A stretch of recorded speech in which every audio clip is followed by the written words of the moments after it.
लोग घर के ऊपर किस तरह पढ़ें, थोड़ा सा उसके बारे में रोशनी डालें। देखें, तरावी पढ़ना है तो इससे पहले तरावी की हकीकत को आपको जानना होगा। तरावी बिलाशुबह सुन्नत मुअक्कदा है और ये रसूलुल्लाह सल्लल्लाहु अलैहि वसल्लम की बड़ी अजीमुश्शान सुन्नत है कि आप रमज़ान के महीने में चाँद निकलता था, जब रमज़ान का तब से लेकर शव्वाल का चाँद निकलने तक आप इशा की नमाज के बाद तरावी अदा करते थे। लेकिन जमात से तरावी दौरे नबवी अलैहिस्सलाम में नहीं होती थी। उसके बाद सिद्दीक़ अकबर का ज़माना आया खिलाफत का, उनके ज़माने में भी तरावी जमात के साथ नहीं होती थी। हज़रत फ़ारूक आज़म का जब ज़माना आया तो एक अरसे तक उनके ज़माने में भी तरावी की नमाज जमात से नहीं होती थी। एक दिन ऐसा हुआ, ये उसदुल गाबा फ़ी मारिफ़त सहाबा की रवायत में पेश कर रहा हूँ और आसार सहाबा में भी मिलता है कि हज़रत उमर गुज़र रहे थे एक आबादी से, तो देखा कि मस्जिद के अंदर जमात के साथ नमाज हो रही है। आपने देखा कि इतनी ताख़ीर से इशा हो रही है, इशा का वक्त तो लोग पहले पढ़ लेते हैं। तो जब मुसल्ले से लोग फारिग हुए तो हज़रत उमर ने पूछा कि भाई कौन सी नमाज़ पढ़ रहे थे, क्या था? कहा हुज़ूर हम लोग तरावी जमात से पढ़ रहे थे।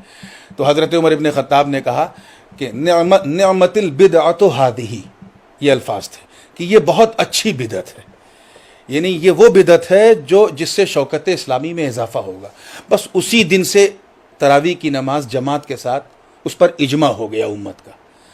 तो अब मस्जिद में हम इसलिए जाते हैं क्योंकि वहाँ जमात का एहतमाम है और जमात से नमाज पढ़ने का सवाब ज़्यादा है।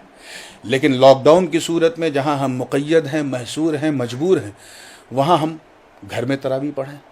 और ये याद रखिए, तरावी मर्दों पर भी है सुन्नत, औरतों पर भी है। मस्जिद की वजह से होता क्या था, मर्द तो पढ़ते थे, औरतें नहीं पढ़ती थी। अब मुझे उम्मीद है कि इस लॉकडाउन की सूरत में इंशाअल्लाह मर्द औरत दोनों पढ़ेंगे। घर के ऊपर मतलब ये सवाल है मेरा कि घर के हाँ, घर के अंदर बिल्कुल पढ़ सकते हैं। आदमी हाँ, हाफिज कुरान तो है नहीं, तो किस तरीके से मतलब वो अपनी उसका तरीका ये है कि अगर उसे 2 सूरत याद है, सिर्फ 2 सूरत याद है, तो वो तरावी की 20 रकत पढ़ सकता है। हर रकत में उन्हीं 2 सूरत को पढ़े, इससे बहस नहीं। कुरान पाक में साफ है, फ़क़रऊ मा तयस्सर मिनल कुरान, नमाज में वो पढ़ो जो तुम पढ़ सकते हो। यहाँ तक कि हुजूर ने फरमाया कि अगर किसी को एक ही सूरत याद है तो दूसरी रकत में उस सूरत को दोहरा भी सकता है। जैसे किसी को सिर्फ कुल वल्लाह ही याद है तो कर सकता है। जिस तरह हम मस्जिद में जमात कर सकते हैं, हम अगर हमारे घर में कोई हाफिज़ है और 2-3 कम से कम 2 मर्द अगर हैं और नमाज पढ़ा सकते हैं, तो घर में भी हम तरावी की जमात कर सकते हैं। जमात का मसला नहीं है, यहाँ मसला हमारे लिए मस्जिद है कि हम मस्जिद में नहीं जा सकते। तो जहाँ जमात मयस्सर है वहाँ जमात से पढ़ें और जहाँ नहीं जमात कर सकते वहाँ तन्हा पढ़ें।